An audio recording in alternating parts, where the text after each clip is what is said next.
4 PM news network में दोस्तों आपका स्वागत है। मैं हूं आपके साथ राशिद ज़हीर। जगदीप धनखड़ यानी कि हमारे उपराष्ट्रपति अभी तक तो हैं, जब तक उनका इस्तीफ़ा कबूल नहीं कर लेती हमारी राष्ट्रपति महोदया। उनके इस्तीफ़े का जिक्र इतना है कि मोबाइल खोलिए, यूट्यूब खोलिए और सब जगह इसी खबर के बारे में आप बात करते मिलेंगे, तमाम पत्रकार। मैं भी इसीलिए हाजिर हुआ। लेकिन बात यह है कि पत्रकार का काम तो पत्र देना है, सूचना देना है, कन्फर्म मजबूत ज़राओं से। और विश्लेषक यदि पत्रकार है तो थोड़े से कयास भी लगा ले, सवाल करते हुए कि साहब ऐसा क्यों हुआ है। पहली बात तो मैं आपको ये बता दूं, कल एक देश के अच्छे पत्रकार ये कह रहे थे कि राष्ट्रपति का जो पद है वो रबर स्टाम्प की तरह होता है। मैं नहीं कह रहा हूं, वो कह रहे थे। कोई ज़्यादा काम नहीं होता है। स्वास्थ्य संबंधित प्रॉब्लम बता करके जिस प्रकार से जगदीप धनखड़ साहब ने इस्तीफ़ा दिया है, उसके मद्देनज़र उनका कहना यह था कि गारंटी से वो नाराज़गी चल रही थी, लेकिन 5:45 और 6 बजे तक तो कोई भी नाराज़गी नहीं थी। और बल्कि 1 या 2 दिन बाद उनका कोई प्रस्तावित दौरा भी था राजस्थान का, मैंने देखा है। लगा देता हूं। उसके बाद अचानक ऐसा क्या हुआ कि एक पत्रकार लिख रहे थे कि गेट आउट कहना पड़ गया। मैं इस उम्मीद पे डूबा कि तू बचा लेगा, मैं इस उम्मीद पे डूबा कि तू बचा लेगा, अब इससे आगे मेरा क्या इम्तिहान लेगा। वो उपराष्ट्रपति जगदीप धनखड़ ने जिस प्रकार की परफॉर्मेंस दिखाई थी, ऐसा इतिहास में नहीं हुआ है कि उपराष्ट्रपति को हटाने के लिए इम्पीचमेंट भी लेकर आ गए विपक्षी सांसद। और गोया के रेफरी नहीं, एम्पायरी इस प्रकार की कर रहे थे जैसे भारतीय जनता पार्टी के बिल्कुल सच्चे और बेहतरीन, ऐसा लोग कहते हैं, मैं नहीं कह रहा हूं, शानदार कार्यकर्ता। ये तो उनके बारे में ये बात मैं बताने भी नहीं आया। मैं तो आपको बताने ये आया हूं दोस्तों कि अचानक ऐसी कौन सी ताकत का मालिक है जिसने ये कहा इस्तीफा दो, अभी कल नहीं अभी इसी वक्त, और उनको देना पड़ गया। वो कौन सी वजहें थी जिनकी वजह से अब पूरे देसी मीडिया, विदेशी मीडिया, गोदी मीडिया, विपक्षी मीडिया, यूट्यूबर्स इसी काम में लग जाएंगे जो वहां से सेट हुआ है। कुछ महीनों से तैयारियां चल रही थी कि जब मानसून सत्र स्टार्ट होगा तो राहुल गांधी विपक्ष के नेता और तमाम लोगों के सवालों को किस प्रकार से फेस करेंगे। प्रधानमंत्री नरेंद्र मोदी आए, सदन के अंदर नहीं आए, उस भवन में तो थे, बाहर पत्रकारों से भी रूबरू हुए और अब जाने की तैयारी है। और जाते जाते बम फोड़ दिया गया है। मेरे नज़दीक भारतीय जनता पार्टी का अध्यक्ष कोई कार्यकर्ता बन जाए या उपराष्ट्रपति कोई और भी बन जाए, इससे कोई भी चेंज आने वाला नहीं है आपके और मेरी जिंदगी में, सिवाय इस बात के कि अब लाखों फुट, पहले जो फिल्में चला करती थी उसकी रील हुआ करती थी तो फिट में होती थी, वो लाखों फुट जो है ना, लाखों फीट फुटेज खा जाएगा अब सोशल मीडिया भी और गोदी मीडिया भी कि क्यों गए, अब चले गए तो चले गए।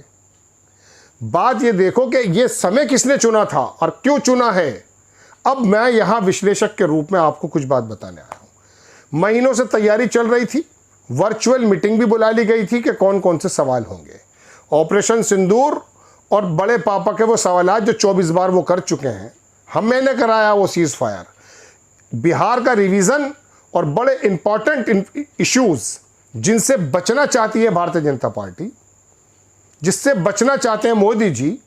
और सवाल ये भी उठ रहा था कि ऐसे समय में विदेश कैसे जा रहा है, यह समय क्यों रखा गया था। अब 1 हफ्ता 2 हफ्ता इस प्रक्रिया में लग जाएगा कि कौन नया होगा उपराष्ट्रपति।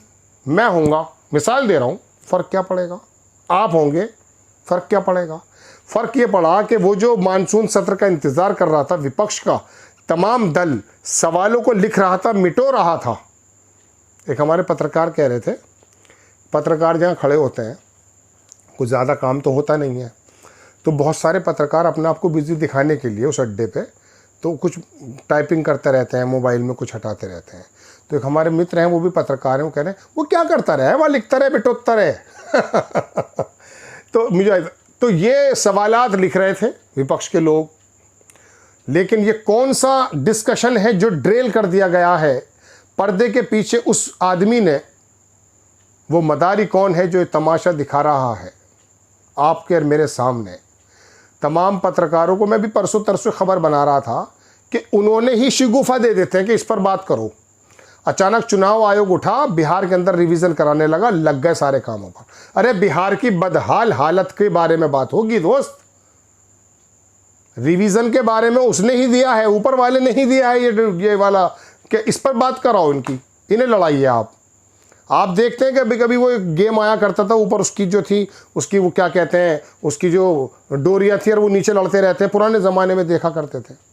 तो ये लड़ाने वाला कौन है, लड़ा कौन है? इस बात से नहीं हटना राहुल गांधी जी, विपक्ष के नेता जितने भी हैं, अब इसी काम में मत लग जाइएगा। उपराष्ट्रपति हो जाएंगे जो भी नए होंगे, लेकिन अगर आप अपने सवालों से हट गए तो उस आदमी का मकसद पूरा हो जाएगा। मैं धनखड़ साहब के बारे में ये बातें बताने नहीं आया हूँ। बंगाल में क्या थे, जुडिशरी के बारे में क्या कहते थे, लेजिस्लेटिव के बारे में क्या कहते थे। एक पत्रकार जिन्होंने बीजेपी पे किताब लिखी, मैं उनकी बात सुन रहा था कि हो सकता है इंटरनल कोई बात पता चले, उनके पूरे बारे में बता दिया उसने। मैंने कहा साहब ये तो गिरोह से भी पता चल जाता, तुम्हें सुनने का फ़ायदा क्या हुआ है? हवाई जहाज़ से उतार दिया था उस पत्रकार को मोदी जी ने। एक बहुत अच्छे पत्रकार हैं, मैं बड़ा उनका आदर करता हूँ, मैं उनकी पूरी बात, उन्होंने सन 52 से लेकर के जो उपराष्ट्रपति गिनाए, अरे भैया मुझे नहीं पता करनी ये बात, मुझे पता ये करनी इस्तीफा इस समय क्यों हुआ है, कौन सा ऐसा अहम डिस्कशन था जिससे तुम्हारा और मेरा ध्यान हटाया जा रहा है। उनको हटा दिया गया, उनको लेकर आ गए, ये कोई नई बात नहीं है, बड़ी बात नहीं है। बड़ी बात यह है कि राहुल गांधी के विपक्ष के वो बुनियादी सवालों के बारे में क्या होगा। 15 दिन तो आपके गए। एक साहब आए हमारे पश्चिम उत्तर प्रदेश के हैं पत्रकार, संजय जोशी, एक नया शिगुफा, ठीक है संजय जोशी बन गए, फिर क्या करें, अब क्या करें? कोई कह रहा साहब आरएसएस का बीच में, अरे भैया मैं आरएसएस संगठन, जमीयतुल उलमा संगठन के बारे में बात करने नहीं आया हूँ। मेरी जिम्मेदारी बनती है कि मैं जनता की ओर से आए हुए सवाल गवर्नमेंट के सामने रख दूं और गवर्नमेंट से सवाल करूं। और विश्लेषक के रूप में मैं ये भी बताना चाहता हूं, अवेयर करने के लिए, कि आपको दरअसल किस प्रकार से, देखिए बात बड़ी अजीबोगरीब है, लेकिन ये मिसाल सुनाऊंगा ज़रूर। इस वाली घटना से इसको मत जोड़िएगा कि मैं डकैतों की और चोरों की बात बता रहा हूं, तो इस घटना को बता रहा हूं क्योंकि ये घटना बड़ी अच्छी है और बड़ी दूसरी है। एक श्री प्रकाश शुक्ला बदमाश हुआ करता था लखनऊ में, आपको याद होगा, कल्याण सिंह के बारे में भी, उसको एनकाउंटर कर दिया था। उसने बिहार में एक मंत्री का कत्ल किया था। तो उसमें क्या हुआ था कि वो मंत्री जी थे अस्पताल में थे, तो हुआ यूं, चूंकि उसकी तरफ चारों तरफ सुरक्षा थी, ऐसा बताया जा रहा, नेता थे बड़े, चूंकि वो मैंने एक प्रोग्राम में देखा था, रूपांतरण आता था, इंडिया मोस्ट वांटेड टाइप का आता था, इस टाइप में मैंने देखा था उसको, श्री प्रकाश शुक्ला, ये तो नाम याद है मुझे। तो उसने क्या किया कि उस अस्पताल के किसी दूसरी जगह गोलियों की आवाज़ आ गई, बमबारी की, तो जो सुरक्षा के लोग थे नेताजी की, वो दौड़कर वहाँ गए और उसने वहाँ पर गए, वो उसने आकर के उनको भून दिया। भाइयों भून दिए जाओगे, सिर्फ वो सवाल पूछो जो तुम्हारी मेरी अर्थव्यवस्था से संबंधित है, ऑपरेशन सिंदूर और सेना से संबंधित है। हमारी सेना के अंदर क्या क्या चेंजेस होने चाहिए, क्या क्या झूठ बोला जा रहा है। मैं छोटी सी बात करके अपनी बात खत्म कर देता हूँ। अभी क्या हुआ, एक छोटा सा क्लिप मैंने परसों ही देखा, मेरे एक मित्र हैं डॉक्टर साहब, उन्होंने मुझे भेजा। उसमें क्या था कि एक आदमी आया और उसने आकर के कहा कि साहब, सुनार की दुकान पर बैठा हुआ था, देखिए 9 मिनट हो गए, 1 ही मिनट में ख़त्म कर दूंगा।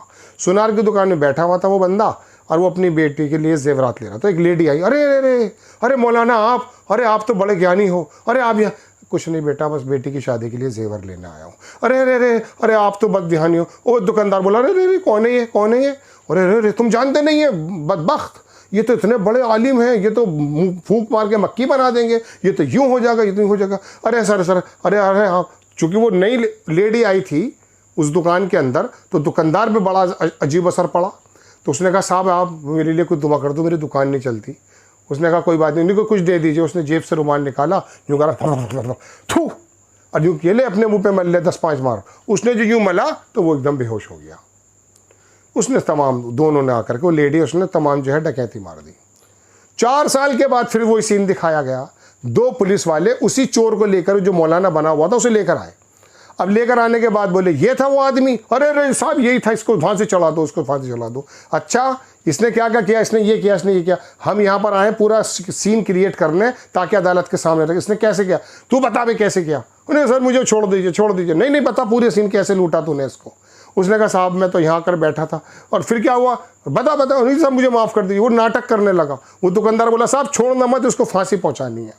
अरे अरे अरे तो बता कैसे किया। सर मैंने उससे कहा जी एक लेडी आ गई, वो मेरी जानने वाली थी और ऐसे ऐसे। फिर क्या हुआ, दुकानदार बोले जी इसने मुझे रुमाल दिया था। रुमाल दिया था, कौन सा रुमाल। तो एक दूसरा पुलिस वाला उसके साथ था उसी के।